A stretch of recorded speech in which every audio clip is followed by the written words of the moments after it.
I never imagined my life could change so drastically in just 1 year. As an architectural engineer, I had always carefully designed my future, just like my buildings. Then I caught my fiancée Megan cheating with her coworker just 2 months before our wedding. Standing in the doorway of our bedroom, watching my future crumble, the last words she said to me cut deeper than the betrayal itself. "You will never find anyone like me. You are too ordinary, too safe." She was right about one thing. I would never find anyone like her. Instead, I found someone infinitely better. Before I dive into how my world fell apart and came back together even better, drop a comment letting me know where you are watching from. And hit subscribe if you have ever had to rebuild after betrayal. Trust me, this comeback story will be worth every minute. I grew up in a middle-class neighborhood in Portland, the kind of place where neighbors know each other and kids ride bikes until streetlights come on. My parents raised me to value hard work and honesty, which shaped my approach to life and eventually my career as an architectural engineer. By 32, I had established myself at a respected firm, designing sustainable structures that balanced functionality with environmental consciousness. I met Megan at my college friend Tyler's housewarming party 4 years ago. She walked in with confidence that immediately caught my attention. Stylish in a burgundy dress, laughing with easy charm that drew people to her. When Tyler introduced us, she seemed genuinely interested in my work, asking thoughtful questions about sustainable design that most people at parties glazed over. "An architect with environmental ethics," she said, clinking her glass against mine. "That is refreshing." Our connection felt immediate and natural. We exchanged numbers, and by the next morning she had texted suggesting coffee that weekend. Our relationship progressed rapidly after that. Dating for 6 months, meeting families during holidays, and moving in together after our first anniversary. Everything felt right, like pieces falling perfectly into place. On our 3-year anniversary, I proposed at Cliffside, an upscale restaurant overlooking the city where we had our first official date. I had arranged everything meticulously. A private corner table, her favorite flowers, champagne waiting. When I got down on one knee and opened the ring box, her eyes filled with tears. "Yes, 1,000 times yes," she said as other diners applauded. The following months were a whirlwind of wedding planning. We booked a beautiful vineyard venue, sent invitations to 200 guests, and coordinated with vendors. Megan threw herself into every detail, from the exact shade of flowers to personalized cocktails. I was happy to let her take the lead, wanting her to have the perfect day she described in such vivid detail. 2 months before the wedding date, I began noticing subtle changes. Megan started working late more frequently. Her texts became sporadic and vague. She guarded her phone carefully, turning it face down whenever I entered the room, and taking calls in another room. When I asked if everything was okay, she blamed wedding stress and deadlines at her marketing firm. "You would not understand the pressure I am under right now," she snapped when I pressed further. "Between work and planning a wedding you barely help with, I am exhausted." I backed off, feeling guilty for adding to her stress. Instead, I tried to be more supportive, taking over some wedding tasks and surprising her with dinner when she worked late. That Thursday, I was scheduled to visit a construction site in Seattle, planning to stay overnight. My morning meeting finished earlier than expected, and I decided to catch an afternoon flight home instead of staying over. I thought I would surprise Megan with takeout from her favorite Thai restaurant and maybe help address those wedding thank you cards she had been stressing about. When my key turned in the lock of our apartment around 4:30 in the afternoon, I expected to find it empty. Instead, I heard music playing softly from our bedroom. Thinking Megan must have come home sick, I walked toward the bedroom, takeout bags in hand. The sight that greeted me is forever burned into my memory. Megan was in our bed with a man I recognized as Jason from her office. The same Jason she had described as arrogant and annoying whenever she mentioned him. The same Jason who was apparently not so annoying after all. They did not notice me immediately. When they did, the room froze in a terrible tableau. Megan's expression cycled rapidly through shock, embarrassment, and then, most surprisingly, irritation, as if I had inconvenienced her by coming home early. "Lionel," she said, pulling the sheet up, "you are supposed to be in Seattle." Jason grabbed his clothes and mumbled something about waiting in the living room. Neither of them seemed as devastated as I felt, which somehow made it worse. "How long has this been going on?" I asked when Jason had left the room. "Does it matter?" Megan sighed, as if we were discussing something trivial like a missed dinner reservation. "It matters to me. We are getting married in 8 weeks. She laughed then, a cold sound I had never heard from her before. "No, we are not. Let us be honest, Lionel. This has been coming for a while." "What are you talking about? I thought we were happy. Happy we were comfortable. There is a difference." She started getting dressed, her movements unhurried. "You are reliable, stable. That is why I said yes when you proposed. But then I realized I would be signing up for a lifetime of predictability." Each word felt like a physical blow. "So you cheat instead of talking to me." I tried dropping hints. "You never picked up on them." She shrugged. "Jason excites me. He takes risks. He is spontaneous. So this is my fault. For being reliable, it is nobody's fault. We want different things." She gathered her phone and keys. "I will stay at Ashley's tonight. You should take some time to process this." As she headed for the door, I found my voice again. "That is it. 4 years together, and you are just walking out." She turned back, her expression almost pitying. "You will never find anyone like me, Lionel. You are too ordinary, too safe. I did you a favor by showing you that before we got married." With those final cutting words, she left with Jason, leaving me standing alone in our apartment, surrounded by the remnants of what I thought was a shared future. The following weeks passed in a blur of painful logistics. I called the venue to cancel our reservation, losing the substantial deposit. I contacted guests to explain the wedding was off, crafting a vague email about mutual decisions to preserve some dignity. Megan's parents called her mother, crying, asking what had happened to change their daughter's mind. I could not bring myself to tell them the truth. I moved out of our shared apartment into a small studio that felt more like a hotel room than a home. Blank walls, minimal furniture, nothing personal. I left most of our shared possessions with Megan, wanting nothing that would remind me of her. Depression settled over me like a heavy fog. I lost 15 pounds, my clothes hanging loosely on my frame. Sleep became elusive, and when it came, it was filled with dreams of Megan. My work suffered as I struggled to focus on design specifications and client needs. Coworkers noticed, but gave me space, attributing my behavior to typical breakup blues, without knowing the full, humiliating story. Friends tried to help. They invited me to dinners, suggested nights out, offered sympathetic ears. I declined most invitations, preferring to sit alone in my sparse apartment, replaying Megan's final words. "Too ordinary, too safe." The phrases circled endlessly in my mind, confirming insecurities I had harbored, but never acknowledged. My breaking point came 3 months after the breakup.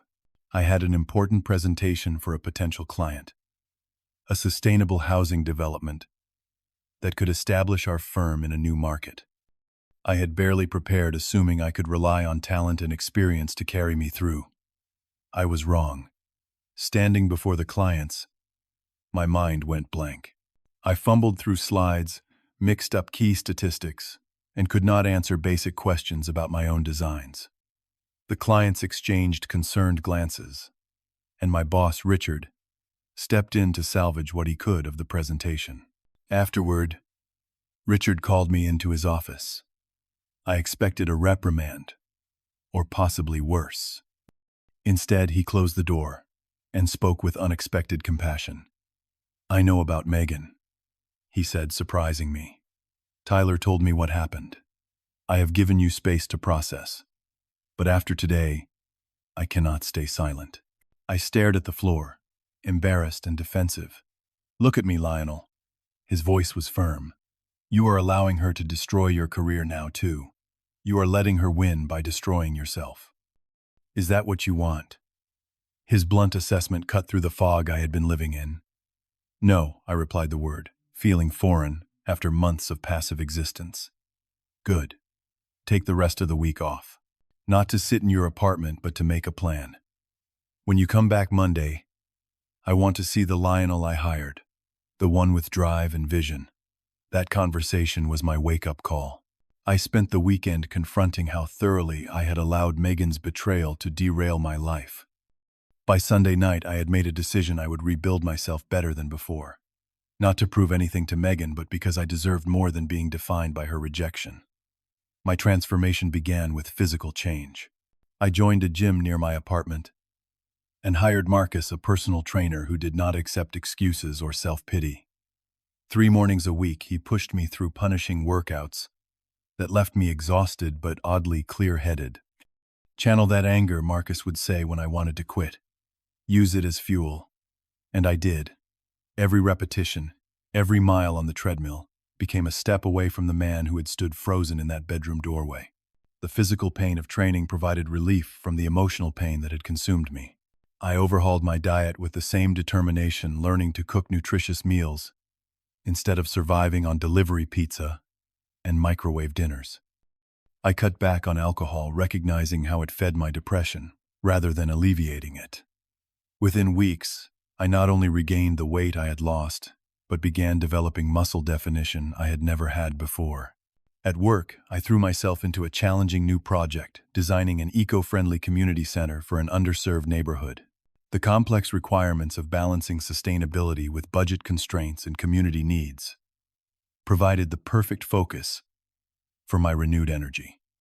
I stayed late researching innovative materials, consulted with community leaders to understand their needs, and developed solutions that exceeded initial expectations. Richard noticed the change. "This is excellent work," he said, reviewing my revised proposals. "The old Lionel is back. Actually, an improved version. I found a new apartment, one I chose for myself, rather than settled for in desperation. It had large windows overlooking the city, a small balcony where I could have morning coffee, and enough space to set up a drafting table for weekend projects. I furnished it thoughtfully, creating a space that reflected who I was becoming rather than who I had lost. Socially, I began reconnecting with friends I had neglected during my relationship with Megan and my subsequent withdrawal. I discovered many had seen problems in our relationship that I had been blind to. She always needed to be the center of attention, my friend David admitted during a hiking trip. When you talked about your work or accomplishments, she would somehow turn the conversation back to herself. "Why did you never say anything?" I asked, realizing how many red flags I had missed. We tried subtly. "You seemed happy, and it was not our place to interfere." Those conversations helped me gain perspective. I also began exploring new interests, joining a weekend photography group and attending lectures at the local architectural society. I found myself enjoying activities I had always been curious about, but had never pursued because they did not interest Megan. Through it all, weekly therapy sessions helped me understand the dynamics that had made me vulnerable to someone like Megan. I recognized my tendency to people please, to ignore warning signs, to value harmony over honesty. My therapist helped me develop boundaries and recognize my own worth beyond what I could provide for others. Relationships should add to your life, not define it, Dr. Winters told me. The right partner enhances who you already are, rather than making you feel inadequate. 6 months into my journey of rebuilding, I realized something remarkable. I had gone weeks without thinking about Megan. The anger and humiliation that had once consumed me had faded into occasional moments of gratitude that I had discovered her true character before marriage, not after. It was around this time that my Instagram pinged with a message that would unexpectedly change everything. "Congratulations on the community center project. Just saw it featured in Design Monthly. Your talent was obvious even back in Mrs. Harmon's drafting class. Hannah Clark. I stared at the message for several minutes trying to place the name. Hannah Clark. When recognition dawned, I was genuinely surprised. Hannah had been one of the most popular girls in our high school. Beautiful, smart, always surrounded by friends and admirers. We had shared a few classes, but rarely interacted directly. I had been the quiet, focused kid, usually found sketching buildings in the back row. I replied with a simple thank you and a polite question about what she had been up to since high school. Her response came quickly, mentioning she had been working as a model for several major clothing brands and had recently moved back to Portland after living in New York for years. Our exchange continued over the next few days, each message longer than the last. There was an ease to our conversation that intrigued me. When she suggested meeting for coffee to catch up properly, I agreed without the hesitation that had characterized my social interactions since Megan. We met at a small cafe near the community center I had designed. I arrived early, securing a table by the window, and found myself uncharacteristically nervous. When Hannah walked in, I almost did not recognize her. The high school image I had carried, of a somewhat intimidating beauty queen, was replaced by a woman with genuine warmth in her smile and an understated elegance. "Lionel," she said, extending her hand. "It is wonderful to see you again." Our planned quick coffee extended into a 2-hour conversation. Hannah was surprisingly easy to talk to, asking thoughtful questions about my architectural philosophy and listening with genuine interest. She spoke about her modeling career with both pride and a self-deprecating humor that put me at ease. "I was so nervous to message you," she admitted, as our meeting drew to a close. "I worried you might not remember me." "Why would you be nervous? You were Hannah Clark. Everyone knew who you were." She laughed, tucking a strand of hair behind her ear. "That is funny because I had the biggest crush on you throughout high school." I nearly choked on my last sip of coffee. "What on me? Is that so hard to believe I was too shy to talk to the cute, smart guy who was always sketching buildings in the back of class? I used to look for your designs in the school newspaper every month." The revelation left me speechless. All those years, while I had felt invisible to someone like her, she had been noticing me. We began meeting regularly. Coffee shops, art galleries, weekend farmers markets. Hannah was nothing like I expected a successful model to be. She was down-to-earth, intelligent, passionate about environmental causes, and genuinely interested in architecture. I learned that beyond her modeling work, she had earned a degree in environmental science and consulted with fashion brands on sustainability practices. Despite the natural connection developing between us, I maintained some emotional distance, still processing the wounds from Megan's betrayal. Hannah never pushed, seeming to intuitively understand my hesitation. "I know you are going through something," she said during one of our walks. "When or if you want to talk about it, I am here. But no pressure." Her patience and understanding only made her more appealing. Eventually, I shared the full story of my failed engagement. To my surprise, talking about it with Hannah did not reopen the wound, but somehow helped finalize its healing. The defining moment in our evolving relationship came unexpectedly.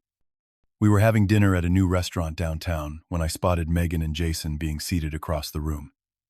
My stomach tightened instinctively, but the expected wave of pain did not come.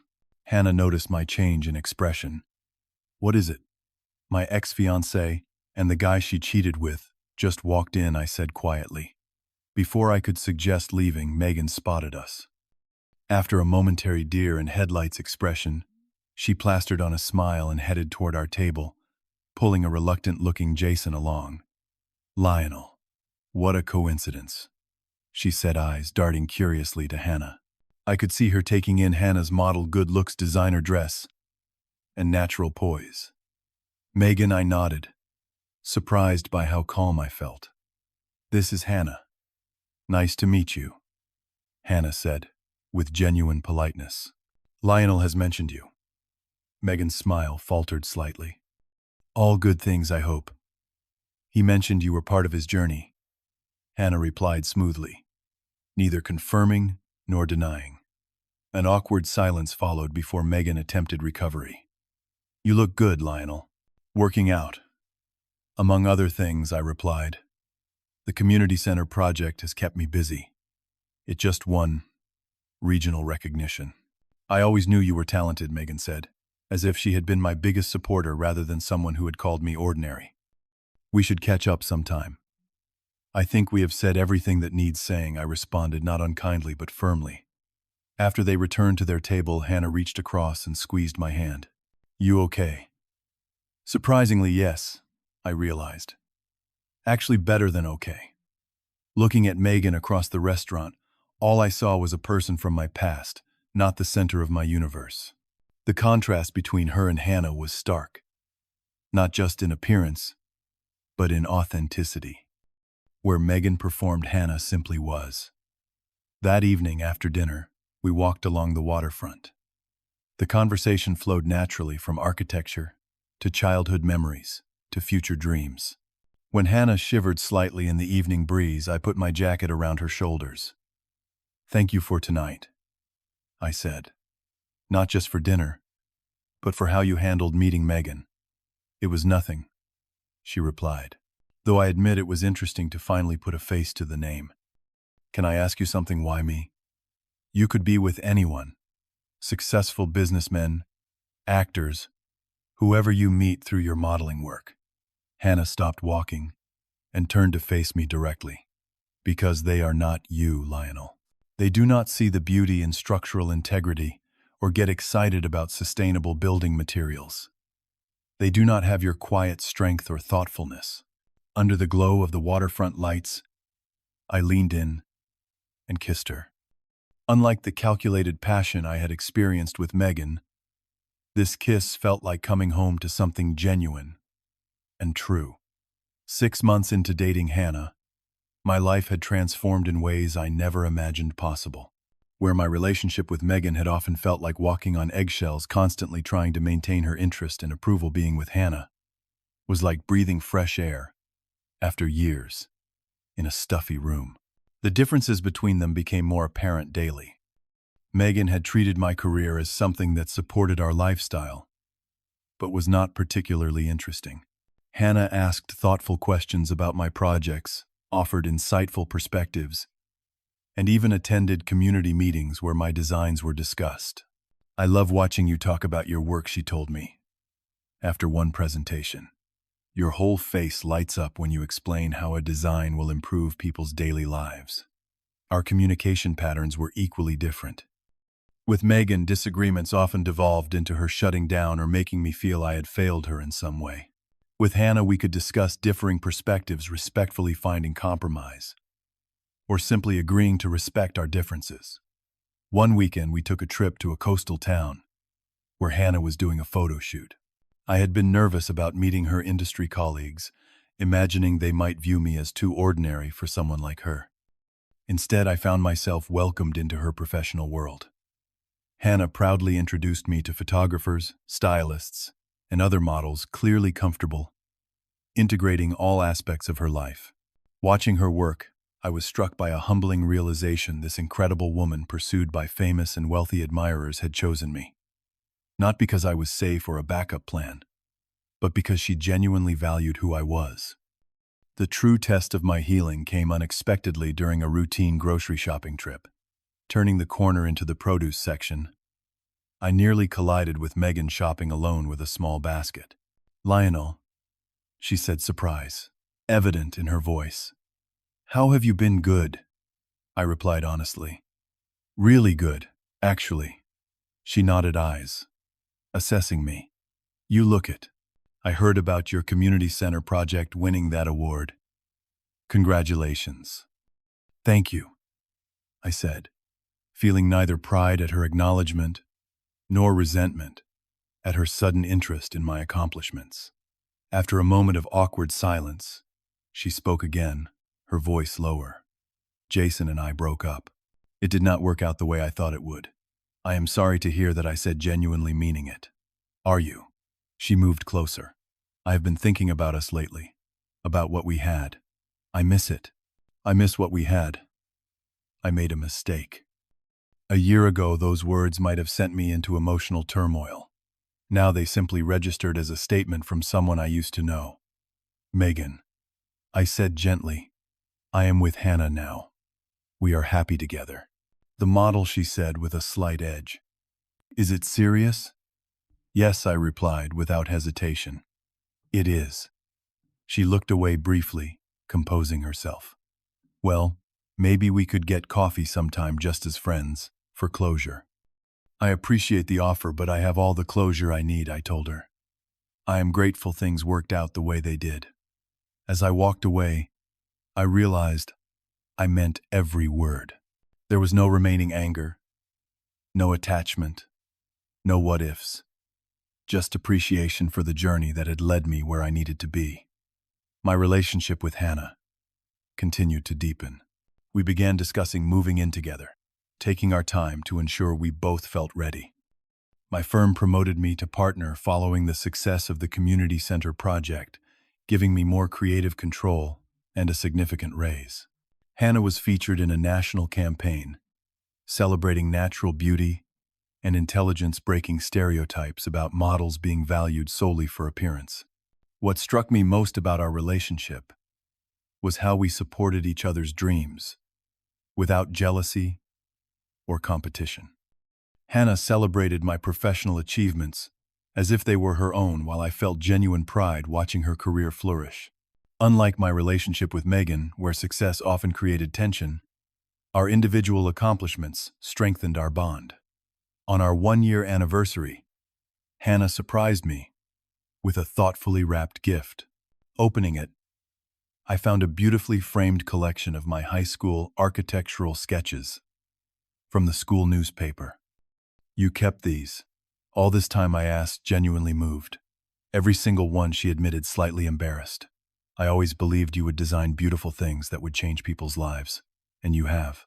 Looking at the yellowed newspaper clippings, I was struck by the beautiful irony of my journey.